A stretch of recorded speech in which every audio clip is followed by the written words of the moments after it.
தென்மேற்கு வங்கக்கடல் பகுதியில் ஆழ்ந்த காற்றழுத்த தாழ்வு மண்டலம் தற்பொழுது நாகப்பட்டினத்திற்கு தென்கிழக்கே சுமார் 310 கிலோமீட்டர் தொலைவிலும், புதுச்சேரிக்கு தென்கிழக்கே சுமார் 410 கிலோமீட்டர் தொலைவிலும், சென்னைக்கு தென்கிழக்கே சுமார் 480 கிலோமீட்டர் தொலைவிலும் நிலை கொண்டுள்ளது. இது வடக்கு வடமேற்கு திசையில் நகர்ந்து 30ஆம் தேதி காரைக்காலுக்கும் மகாபலிபுரத்துக்கும் இடையே 30ஆம் தேதி காலை ஆழ்ந்த காற்றழுத்த தாழ்வு மண்டலமாக கரையை கடக்கக்கூடும். இந்த ஆழ்ந்த காற்றழுத்த தாழ்வு மண்டலம் இன்று மாலை முதல் நாளை காலை வரையிலான இடைப்பட்ட நேரத்தில் தற்காலிகமாக புயலாக வலுப்பெறக்கூடும். அதன் பின்னர் வலு குறைந்து கரையை கடக்கும் பொழுது ஆழ்ந்த காற்றழுத்த தாழ்வு மண்டலமாக கரையை கடக்கக்கூடும். கரையை கடக்கின்ற பொழுது பலத்த காற்றானது மணிக்கு 50 முதல் 60 கிலோமீட்டர் வேகத்தில், அவ்வப்பொழுது 70 கிலோமீட்டர் வேகத்தில் வீசக்கூடும்.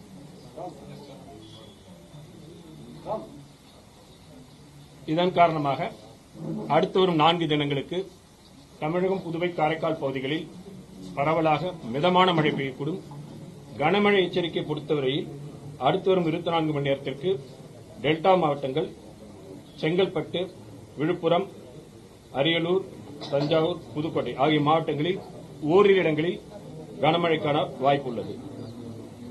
நாளை 29ஆம் தேதி டெல்டா மாவட்டங்கள் கடலூர், புதுவை, விழுப்புரம், செங்கல்பட்டு மாவட்டங்களில் ஓரிரு இடங்களில் அதி கனமழைக்கும், சென்னை, திருவள்ளூர், காஞ்சிபுரம், ராணிப்பேட்டை,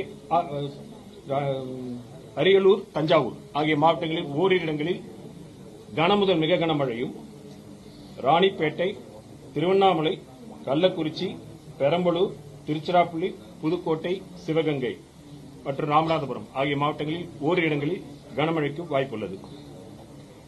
30ஆம் தேதி திருவள்ளூர், சென்னை, காஞ்சிபுரம், செங்கல்பட்டு, விழுப்புரம், கள்ளக்குறிச்சி, கடலூர் ஆகிய மாவட்டங்களில் ஓரிரு இடங்களில் அதி கனமழைக்கும், ராணிப்பேட்டை, திருவண்ணாமலை, பெரம்பலூர், அரியலூர், மயிலாடுதுறை, காரைக்கால் மற்றும் டெல்டா மாவட்டங்களில் ஓரிரு இடங்களில் கனமுதல் மிக கனமழையும், வேலூர், திருப்பத்தூர், கிருஷ்ணகிரி, தருமபுரி, சேலம், நாமக்கல், திருச்சிராப்பள்ளி, கரூர், புதுக்கோட்டை ஆகிய மாவட்டங்களில் ஓரிரு இடங்களில் கனமழைக்கும் வாய்ப்புள்ளது.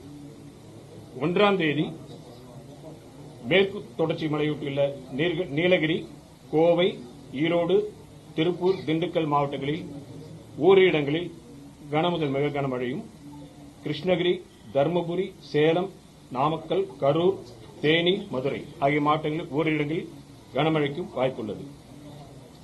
தரைக்காற்றுக்கான எச்சரிக்கை பொறுத்தவரையில் இன்று முதல் நாளை மாலை வரை வட தமிழக கடலோர மாவட்டங்கள் மற்றும் புதுவை, காரைக்கால் பகுதிகளில் பலத்த தரைக்காற்றானது மணிக்கு 45 முதல் 55 கிலோமீட்டர் வேகத்தில், அவ்வப்பொழுது 65 கிலோமீட்டர் வேகத்தில் வீசக்கூடும். நாளை மாலை முதல் 30ஆம் தேதி மாயம் வரை வட கடலோர தமிழக கடலோர மாவட்டங்கள் மற்றும் அதை ஒட்டியுள்ள பகுதிகள், புதுவை, காரைக்கால் பகுதிகளில் பலத்த தரைக்காற்றானது மணிக்கு 50 முதல் 60 கிலோமீட்டர் வேகத்திலும், அவ்வப்பொழுது 70 கிலோமீட்டர் வேகத்திலும் வீசக்கூடும். மீனவர்கள் 30ஆம் தேதி வரை கடலுக்கு செல்ல வேண்டாம் என்று அறிவுறுத்தப்படுகிறார்கள். வடகிழக்கு பருவமழை பொறுத்தவரையில் தமிழகம், புதுவை, காரைக்கால் பகுதிகளில் கடந்த அக்டோபர் 1 முதல் இன்று வரையான காலகட்டத்தில் பதிவான மழையின் அளவு 350 மில்லிமீட்டர். இந்த காலகட்டத்தின் இயல்பளவு 346 மில்லிமீட்டர். இது இயல்பை ஒட்டியுள்ள அளவாகும். தற்பொழுது 2 விஷயங்கள் நாம பார்க்கிற பொழுது, நேற்று ரெட் அலர்ட் கொடுத்துட்டு ஏன் இறக்கணும் ஒண்ணு, அடுத்து புயலாக வலுவடைவதில் தாமதம் உள்ளது. இது எல்லாத்துக்கும் சேர்ந்து ஒரே இதுதான். அதாவது இதுல பார்த்தோம்னா முன்னாடி நம்ம சொல்ற மாதிரி ஒரு சிஸ்டம், காற்றழுத்த தாழ்வு மண்டலம், இந்த மாதிரி லோ பிரஷர் சிஸ்டம் வலுவடைவதற்கு காற்றின் வளிமண்டலத்தின் கீழ்ப்பகுதியில் காற்று குவிதல், மேல் பகுதியில் விரிவடைதல் போன்ற பல விஷயங்கள் இருக்கு. இதுல பார்க்கும் பொழுது 26, 27 தேதிகளில் நல்ல காற்றினுடைய கீழ்ப்பகுதியில் வளிமண்டலத்தில் காற்று குவிவதற்கான நியூதை பார்க்கிறோம். நேற்று முதல் பாத்தீங்கன்னா காற்று குவிவது குறைந்துள்ளது. 28ஆம் தேதி அந்த இதில் பாத்தீங்கன்னா வளிமண்டலத்தின் மேலடுக்கில் அது காற்றினுடைய விரிவடைகிறது தொடர்ந்து நிலை கொண்டிருக்கிறது. அதனால மேல இன்னும் சிஸ்டத்துக்கு இன்னும் ஃபேவரபிளா இருக்கு. கீழ்ப்பகுதியில் குறைந்திருக்கிறது.